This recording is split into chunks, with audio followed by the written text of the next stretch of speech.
welcome to Wine Library TV. I am your host, Gary Vaynerchuk, and this is The Thunder Show, aka WLTV. Welcome to Laid Back Friday, mine and your favorite show. We have special request wines. On Wednesday, I asked you to put the links up, and to be honest, I did not pink them. I did not pink them. Somebody in the office did. I said, randomly pick 3. I didn't want anybody to get upset. Why didn't you pick mine? I figured, let me take myself out of the equation. And speaking of upset, we need to obviously address yesterday's massive controversy in the comments section. Obviously, I just want to apologize. I have no interest in sending you guys to all these websites that you don't have enough time for, Twitter and Pounce and MySpace and Facebook and Corked. I really, the last thing I want to do is make you waste more time. I know how valuable time is since I do answer 2,000 emails a day and put on the show and do all these other things. So there's nothing more in the world that I would rather not do. Nothing more in the world that I would rather not do. Yes, than to waste your time or to send you to any other websites. Send you any other websites. So I guess the best thing would really to do right now is to send you to GaryIsSorry.com, give you a better explanation of my thoughts. Check it out. Go there. Link below. GaryIsSorry.com. See, I spent another 10 bones registering a website for you. So check that out, and I think you'll feel where I'm coming from. But now, back to the Thunder Show, and we are really, really excited about this show. Actually, it's a little mixed up order. We're going to go right here first, and what we're going to talk about first is the Pelosiano 2003 Vino Noble de Montepulciano Asano, which is the single vineyard, which is a $44 bottle, 92 points, Antonio Galloni. And Pelosiano Assanone Vino Noble de Montepulciano is really a very interesting wine. Now, a lot of people see Vino Noble de Montepulciano and they think it's Montepulciano grape, but it is not. This wine is actually 70% Sangiovese, which is basically the laws of Vino Noble, and about 20% Cagnolo, which is another grape there. And they sometimes blend with Momometto, which is another indigenous grape. This table is tight today with the cheese, which we'll get into it. But the fun thing to know about this is that the Vino Nobles tend to be 70% Sangiovese, and that's something that a lot of people get tricked up, especially since nowhere to be seen, and plus the Montepulciano, which is also grape in Italy, not to be Montepulciano di Abruzzo, which is an area in Italy, confuses a lot of people. So this is a Sangio, a wine that a lot of people can really use as a substitute for a Brunello. Different style, but again, predominantly Sangiovese grape, and so that really allows you to do that. 44 bones, which is, fair price. John Riggins numbers, and Ryan D., you picked this wine, so here you go, my man. Let's give it a whirl. Let's give it a little sniffy sniff. And aromatically, this wine is extremely interesting. I get a very heavy dose of black cherries coming through in this wine. I also get a very minty, evergreen aspect coming through, almost like a Raid insect spray coming through as well on this nose. But all in all, beautiful, ripe, red cherry, like those pops, the popsicles where they're really red and your mouth would get so red. I mean, like that real obvious cherry extract on the nose. This has got a bombastic bouquet, and when the B squared comes to the hizzy on my nose, I get extremely happy, as you guys may know. And this is a little fun fact for all you new wine drinkers: don't skip the smelling. Smell it. Put your nose up in it. It brings an enormous amount to the table. So overlooked. People just want to pop and pour. Don't rush it. Don't rush it. It's a good thing sometimes. Let's give it a whirl.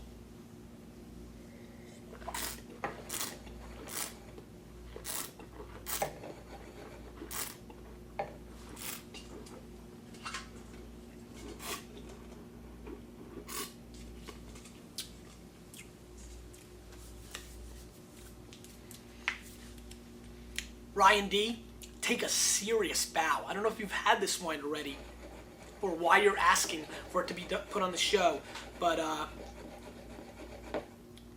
wow, this wine is absolutely off the charts.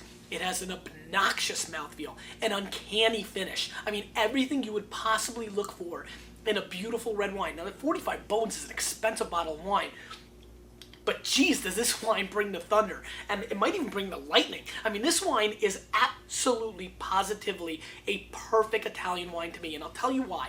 It is not completely traditional. You can definitely get some New World fruit coming through, but nowhere close to the Dukers or any of that other stuff we're talking about. And don't mix it with a blend of old and new. No, this is an old world style. It's just that the fruit is so pure and rich. I mean, and the alcohol is integrated perfectly, and the tannins are as well. I'll just see what the alcohol content is. 14%, perfect number, real good number. Richard Todd. You know,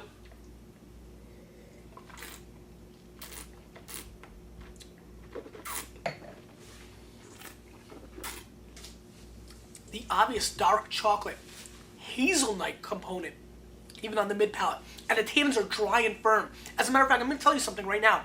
This is probably better than 85% of the Brunellos that I've had in the last 24 months. I'm going to score this wine even higher than Galani. And he's a pretty tough critic, so this is a pretty good score for him. I'm going to score this wine 94 points. I'm completely off the charts on this wine. It's an exceptional start to Friday. I'm starting to feel good. This is a big time wine, and I got to be honest with you, I'm taken aback. I did not think that this wine had this much structure, complexity. It's even got like a dry dirt flavor, like a dirt bomb, those dry, off the tractors, just really, really elegant, some greenness. I mean, there's a lot going on here, a lot of flavor coming through, but predominantly sour dark cherries and chocolate cocoa bean. I just can't see how anybody, really, would not like this wine. It is spectacular. It's for the old, for the new. This is a massive start. One of the better wines we've had on the show in a long time. $45. I'd pay $100 for this. I mean, this is spectacular. Awesome. All right. Let's move on. It's a tough show that's a tough act to follow. Conn Valley's going to try. This is Conn Valley 2004 Reserve Cabernet. Nathan N has asked for this wine. This wine is $43 US and 93 points. Robert Parker. Let's give it a rinse. While I'm on this, Miguel Ferriano is celebrating a birthday this Sunday. He is one of the hardcore Vaniacs, been with us for a long time, and I want to give him a massive happy birthday shout out. I hope you pop something good. Look for some White Sin from Behringer, Turning Leaf. Really nice stuff. I really, really think you'll enjoy that, so seek that out. Conn Valley, 2004 Reserve Cab. Beautiful, gorgeous color. Really quite nice. Let's give it a little bit of a, let's give this wine a smell. Yeah. And this is different than I would really expected. This does say, yeah, it does say Napa Valley. I would have expected a little more Oak Monster. Now this wine is being very conservative, very small production wine too. This wine's got a very intriguing cobweb cellar aspect. Reminds me of some of the older cellars that I've been to in Spain. Very, very cobwebby. You use a candle to get down, or you get real old school. You're like waiting for like a werewolf to come out and bite you in the neck. But I bring the Oak Monster with me. He always protects me. What I'm really liking about this wine is that it's got a very exotic little different flavor on the nose. Almost like a apricot component coming through on the nose, which is so different and so intriguing from a red wine, really. You'd expect that more from a white wine. Mixed in with that cellar webby component. It's very interesting. It's not moist. It's a dry cellar, but it's very cobweb. I'm getting that's all I can continue to think on this nose. Let's give it a whirl.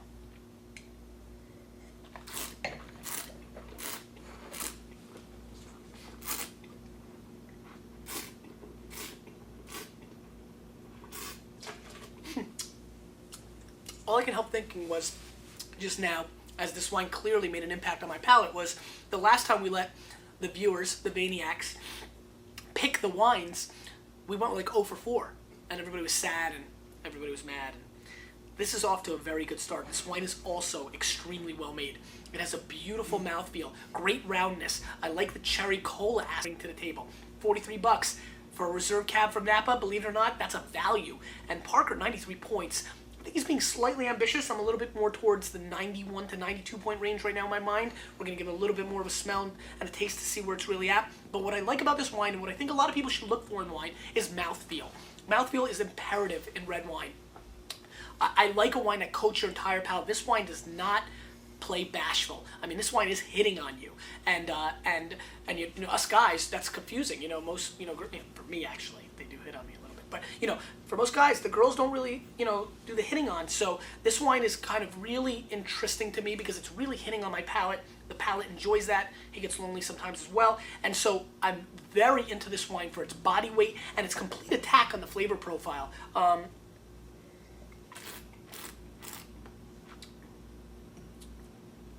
Denise, I love you.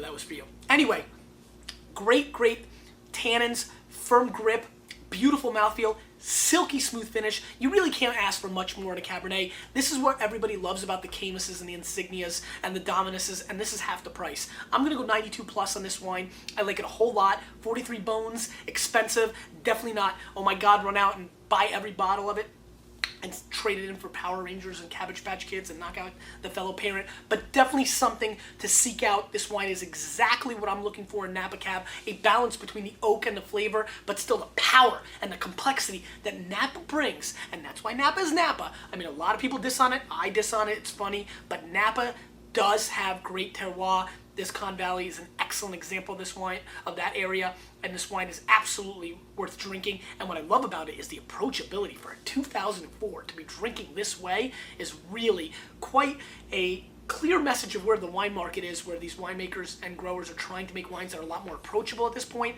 but also a great indication that the fruit is so pure, so right, and they just did a nice job balancing it out. I think this wine will last for 10 to 15 years. I'm a big fan of going with lamb or roasted hen. If you like spicy roasted hen with, not spicy, like peppery roasted hen with a wine like this, I think would be a tremendous food pairing, and I'm really excited about this wine. We're off to a good start, and really, this is the wine that I expected the most from, so here we go, setting up the sad moment. Let's give it a big rinse, because I want to really get into this wine. I mean, who's cooler than Brandon M. and Ken P. for making this Maniac glass? I can't get over it. I just love it. I use it all day long. And let's talk about this wine because it's very, very important. This is the Baumard Clos de Sainte Catherine Côte de Layon. It is $38 US, and this wine is rated 96 points by the Wine Spectator. This is on the hillside, right along the Layon River in the Loire Valley, and this wine is made from 100% Chenin Blanc in a dessert wine style, late harvest style, and this gets very interesting. I'm super duper excited. I'm gonna tell you why. This is a full bottle of dessert wine for 38 bucks. Dessert wines are expensive. Quality dessert wines get very expensive. You sometimes pay $180, $90 for a half bottle. $38 for a full bottle of dessert wine that's got 96 points from the Wine Spectator with Baumard, which is the producer of Côte de Layon. I love Côte de Layon dessert wines. I've not been able to put them on the show because I'm a jerk off, and here they are. And the only person that I can thank for that is Wino Dentist, and he stepped up, he made the recommendation, and I can thank Randy and the order department for picking it, and so I'm really excited about this. Let's give this a whirl. It's got beautiful color. Chenin Blanc, a grape that gets dissed on, that people don't realize, brings the thunder, people, especially in dessert wine form.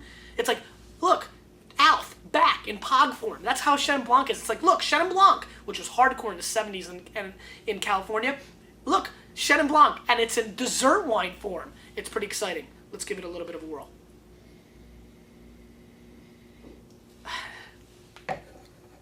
Beautiful peaches and apricots, exotic mango flavors, papaya. I mean, this is a vacation on the nose. Simple as that. You are just thinking tropical, relaxing, little coconut juice. I mean, this is so gorgeous on the nose, you can't even imagine. And just beautiful.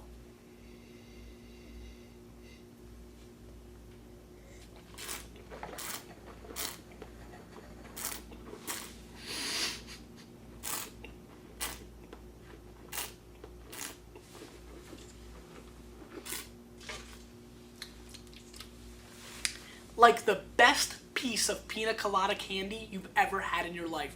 Total sugar explosion. I'm going to be bouncing off the walls even more so than I do normally in a little bit.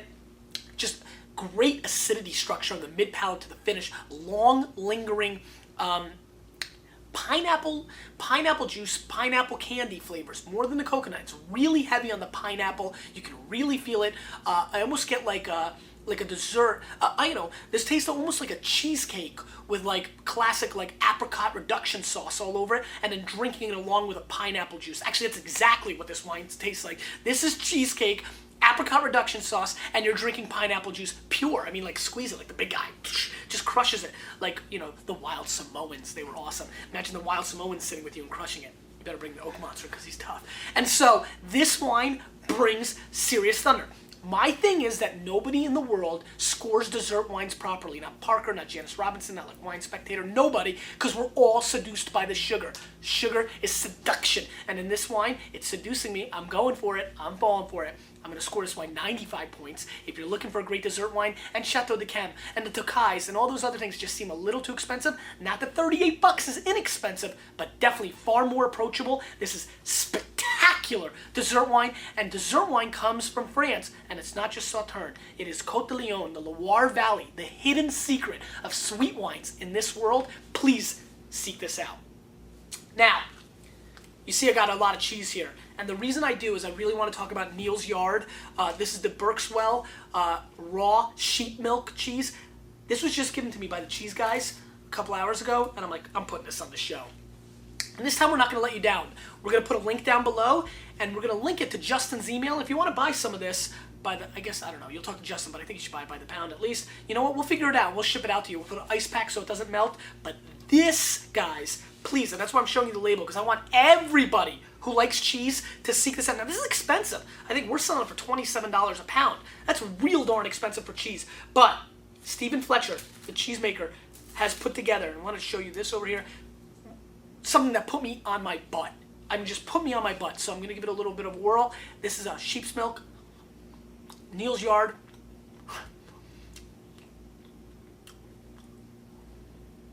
Insanity. I'm just like eating. And with dessert wine, I mean, this is too good to be. I freaking love Friday.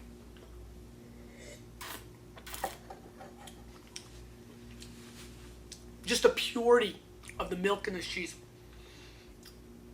So grainy. I love the almond shell aspect on this wine. On this cheese. Very nutty. And the finish is just legendary. I mean, I was like, I'm just gonna, screw the cholesterol. Kahuna, you win. Oh man, the complexity, the brightness. This is the kind of cheese that you definitely want to go with white wines. I can imagine this with Alsatian whites, Rieslings, with a dessert white wine based wine like this. It's heaven. It's heaven. You know what's heaven? My question today. How great is it to have this community, huh? I adore you people. I just do. Because you, with a little bit of me, and get actually a little bit smaller today, very little bit of me, we're changing the wine world, and I appreciate it, aren't we?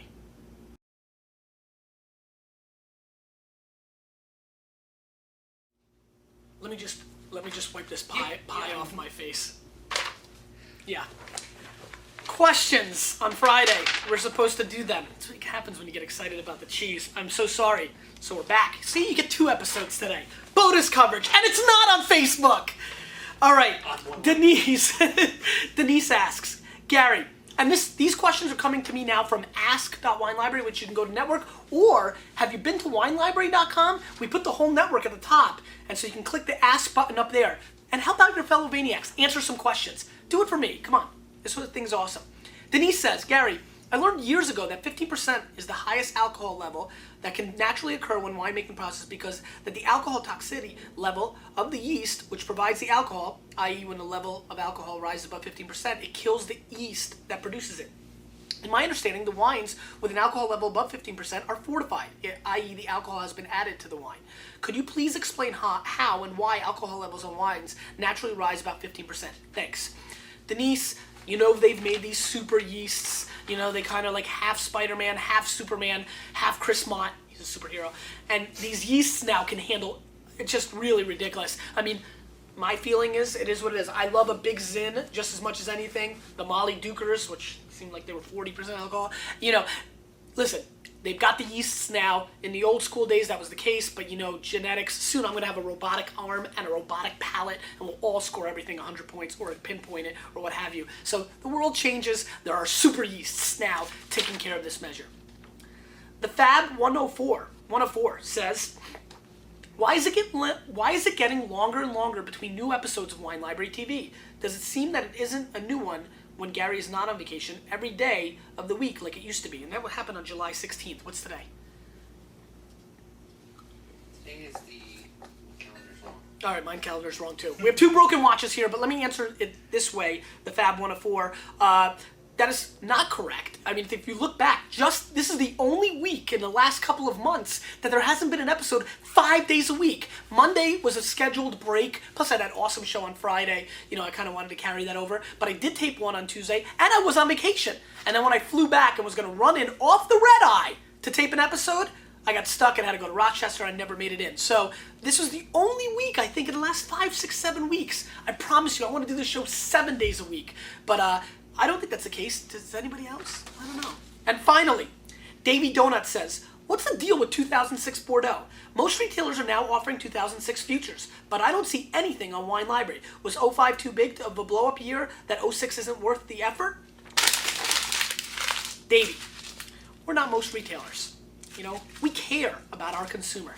There you go. 06 was not a vintage that I thought would be any benefit for any of the consumers to buy on futures. There was about 6 or 7 wines. I have purchased them, but now I'm trying to beat them up for a better price because the 06 campaign I just don't think is important to the US market. I think the dollar is weak, and I think the wines are really overpriced on Premier, and I just don't see how the wines will go up in price, so why buy them now and shell out all that cash? I mean, we'd love to get it, and we'd love the extra business, but that's just not what we're about. I need to steer you in the right direction. I'm 31 years old. I'm going to be around a long time. I want to be friends for a long time. So, to answer your question, I just don't think the 06 was that great a vintage. We will have 5 to 7 to 15 wines offered, because there were some sneaky wines. I like them if you remember my report from when I was there. The prices are just way too expensive, and QPR, quality price ratio, should be my middle name, GQPRV.